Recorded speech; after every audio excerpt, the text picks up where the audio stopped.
Give us any chance, we'll take it. Read us any rule, we'll break it. We're gonna make our dreams come true. You blew it, America. Season 5 of Laverne Shirley is heartrending, bold, adventurous, and funny. And you didn't watch it, at least those of you who were alive at the time. Instead, you were really into period shows about teenagers wearing prairie dresses. You were weird, early 1980s. Very weird. This season of Laverne Shirley is a shockingly consistent experience for a show that was undergoing major upheaval backstage when it was captured. Personal turmoil and network shuffling combined to make it a tough year for everyone, and yet they churned out pure gold. You realize that these are professionals working at the top of their game. Now that we're in the digital age, we can thankfully appreciate the show at any time and in any way we want to. That's how the underappreciated become the appreciated. Just like the Diner went from an underwatched episode of one of America's most beloved sitcoms to one of TV Guide's best sitcom installments of all time. These are my top 7 episodes from the season of Laverne Shirley. Yes, it's that good of a season, and yes, you should really watch the whole thing from front to back, with the exception of certain episodes. But these are my biggest highlights. Season 5's runner-ups are The Diner, Not Quite South of the Border, and 4th Annual Shots Talent Show. This is a season where all but maybe 2 episodes need to be watched and enjoyed. They all remain incredible and should be watched along with everything else. I didn't have space to add to this list. Cocoa poison. Cocoa poison. Cocoa poison. Cocoa poison. I got it in around 50 seconds. I said that bad. The cocoa's poison. Cheryl. Oh, Cheryl, come on. No. Oh, gee, come on. Don't do this. This isn't the first time Laverne Shirley dove into the suspense genre, but I'll be darned if this isn't their best attempt at doing so. Combining a surprising mystery with genuine thrills and high stakes and moments of fun and comedy, Murder on the Moosejaw Express is event TV before there was event TV, and as close as the show ever got to having its own TV movie.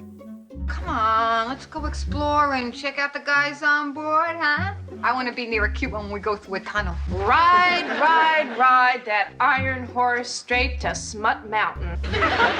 This is a ship that's carefully anchored by all 4 of our principals, with Lenny and Squiggy in full Sherlock Holmes mode, while the girls are simply dreaming of a lovely trip and finding some cute guys. Layer by layer, as Shirley is drugged and kidnapped, the boys are kidnapped too, and when the audience believes for a heart-stopping moment that Shirley's been killed, the comedy both builds and is stripped away from its central premise, until we're genuinely afraid Shirley's gone for good and the rest of the gang could be next. Cindy Williams in particular goes all out here, but Penny Marshall gets to show off some athletic moves of her own with some able support from McKean and Lander. That's a little slum bucket! Tell me where that dame is hidden. Oh, when I get through with you, you're gonna wish that you was alive. Hey. This is yet another episode about the girls' willingness to do anything for one another, and the boys' willingness to walk on a wire to save them right back, and save each other. It joins Dog Day, Blind Date, and Driving Test as episodes which are completely tenet to the whys and hows of this 4-way friendship. And also it's incredibly funny. From Shirley running around sobbing in a soup bag, to Lenny and Squiggy's desperate attempt at trying to pick up calmly Charlene Tilton in the dining car, there's definitely a million things that make you laugh this episode, as well as feel incredible fear and tension for your favorite characters. Add in a funny Easter-related Frank and Edna prologue and some wonderful cameos, including a particularly great Scatman Carruthers, and you have a great time. It's a wonderfully weird balancing act that only Laverne Shirley can create. Beware the bald man and check this one out. And we welcome you to our universe as lettuce welcomes tomato in the salad of life. Oh, thank you. May I say that we welcome you as ham welcomes cheese on the rye bread of friendship. Hey, Cheryl, look, you can see our house from here. Look at all the people going in. Oh, they must be dropping by to pay their last respects. No, they're stealing our furniture. Here are 2 episodes that are very much about the girls' unrivaled loyalty to one another. While Beatnik is about them stretching their wings so that a new interest won't cost them their long-lived friendship, the other is a fantasy sequence all about how their inseparability can either damn or improve their lives. Beatnik gets everything right about the subculture it's parodying, down to the silly bongo-laden performance art pieces and the tiny but very strong cups of coffee. Shirley, who, in a series-long theme, wants to be bigger than she is, a real artist, a sophisticate, understandably falls under the sway of these folks. The result is hilarious to everyone but poor Laverne. Laverne's genuine angst here is very easy to sympathize with, and anyone who's ever lost a friend will likely relate to it. Yeah, a nifty little scene where Lenny gently comforts her. It's worth noting that their relationship is advanced to the point where they can turn to each other in times of strife. Much like in a visit to the cemetery, when no one else understands, Laverne knows she can turn to Lenny for sound advice. Between the famous Shirley Fiend scarf dance, the big belly laughs brought on by the girls' attempt to try and fit in, and the genuinely lovely camaraderie that's going on here, it's a don't-miss showstopper. Borrow a cup of pork and hunker down with it. Roommate, stewmate, I demand to speak to the vile and loathsome creature that runs this wicked inferno! On the other end of the spectrum stands Upstairs Downstairs, which, like A Right to Light, discusses the girls' friendship in terms of down-to-the-wire let's die together devotion. It's a blatantly queer episode that features the girls modeling lingerie for each other, dying together, and Laverne falling into the heavenly embrace of the village people, as one does. But even if you don't want to read the episode as queer, there's something delightful both about the friendship on display here and the levels of righteousness going on under the surface. Well, this isn't the show's first foray into fantasy-related episodes and the dreamscapes of its characters. It's one of the very best attempts at doing so. I kid you do not to subscribe to a moral doctrine that would send both the boys to hell, but it's hard to ignore the magnetic pull of Dick Shawn living the heck out of these roles as the arbitrator of good and bad. Playful, a little morbid, and hilarious in turns, Upstairs Downstairs is a great reason to keep your hell clean. Great, but the next thing I know, this creep is hitting me with water balloons and mustard balloons and peanut butter and jelly balloons. Peanut butter and jelly balloons. Oh, that's terrible. Is this true? Well, probably. Season 5 also deepens the bond between the boys in two different ways, resulting in two extremely strong episodes. While Duke of Squigman shows how important Lenny is to Squiggy's health and growth as a human, You Push Me Too Far allows Michael McKean to express Lenny's rage in a brand new way.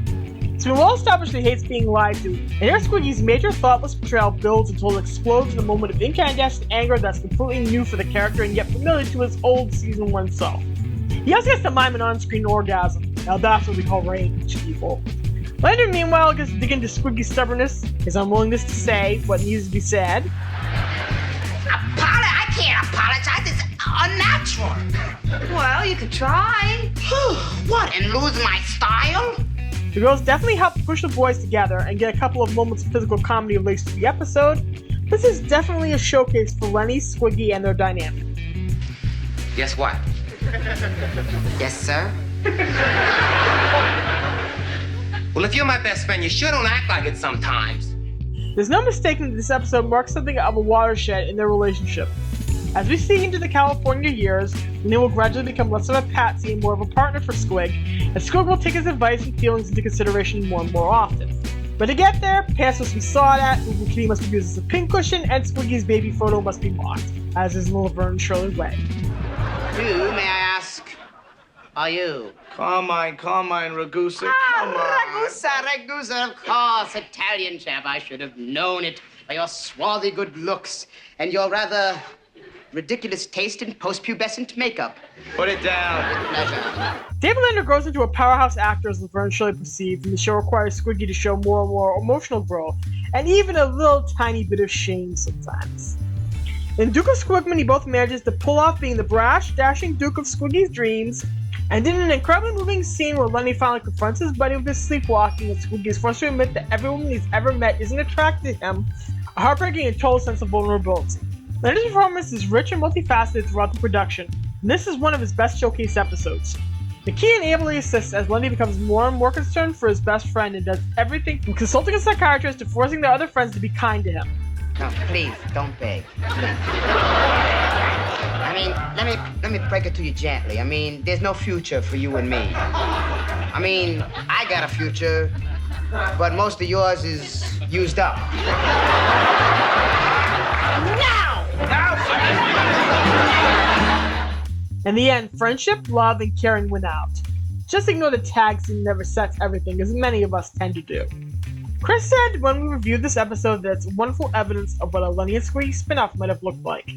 And indeed, this was apparently, at least in part, a trial run for a version of a spin-off where the boys would keep living their own separate lives together in Milwaukee, which, like the other three attempts Gary Marshall made to get a Lenny and Squiggy spin-off off the ground, did not work out. If you ever loved these characters and have ever wanted them to be happy, or ever dreamed of what a spin-off featuring them would look like, Duke of Squigman is a must-watch. Forget the truth. Tell me a nice lie. No, you said you wanted to hear the truth. Oh, these are the hard, cold facts. Edna, I think you're the kindest, gentlest, warmest person in the whole world. And I would be proud and happy to have you as a member of the DeFazio family. This episode is criminally undersung. Laverne Shirley is about two things, friendship and community, and both are on display in the wedding, including a heaping helping of love. For those of you who have said that sitcoms sometimes feel static, here is the progress we've all been waiting for. Here, things change forever as Frank and Enda become a married couple. The result is pure fluff and pure community. There is a happy ending for everyone. Laverne finally gets a mom she can rely on. Active Annie Shirley gets to try to put together a wedding, and the boys get to arrange a bachelor party trying to cry at the wedding. And Frank and Enda find lasting love over 40. For now. This is an episode about community. The glory of finding friends at home and in unexpected places. In overcoming your worst and most intrusive thoughts and giving into true love. Oh, gee, they want the money. Look, I'm sorry I didn't bring my pocketbook with me. Could I pay you later? Oh, they don't want you to pay them. They want us to play these. Honey, relax. Join in when you get the hang of it. Okay. Laverne, what are we going to do? We didn't rehearse with these people. Don't worry. The set of the girls happily dancing with a black choir in a series where black people are woefully underrepresented is a beautiful sight. In one moment, community and unity have their say and love reigns over all. The wedding is perfect when you want a big pick-me up. Go ahead. No, I can't. Come on, ask me anything you want. Go ahead, come on, anything. Okay, what's your favorite color? White. White? That's hardly even a color. It's the least used crayon on the whole box. I mean, the page is white when you start. Why would you... You're smarter than me, so I guess white it is, huh? When I tell people that Laverne Shirley can indeed get cerebral, they are apt to laugh in my face. With testing, all the proof I need to back up that statement is right there for the offering. Testing is about the gang's deepest fears and most ardent desires. It's about how they're changing and growing as people. And it's about them being there for one another. The episode combines darn good writing and darn good direction and excellent acting to provide a well-oiled machine that cranks on every cylinder. Here we learn more about the poverty and deprivation that's shaped Lenny, Squiggy's self-reliance in the face of his parents all but functionally abandoning him, Laverne's way of plowing through life's disappointments, and Shirley's frantic fear that all of her dreams for upward mobility will someday go up in smoke. Noticed one thing, though. There's nobody in it. There's nobody in my house? Oh, that must be some mistake. There must be somebody here. So you're right. There's nobody in it, no. I don't know if the show is planning on using Dr. Gentry more, but the fact that they didn't is unfortunate, because he anchors the piece with dignity and grace. There's a lot of feeling in this episode for the dignity of the characters, for the way they love each other, and for the way they have grown up. Here, Dr. Gentry reminds them that their workaday jobs have value, that they have each other to lean on, that they've survived their strange circumstances, and that there is hope for the future, even if Laverne can't draw a house. All these facts make Testing the best episode of Season 5 and a must-watch experience. This is Lisa Fernandes, signing off and reminding you that if your peas move, shoot them!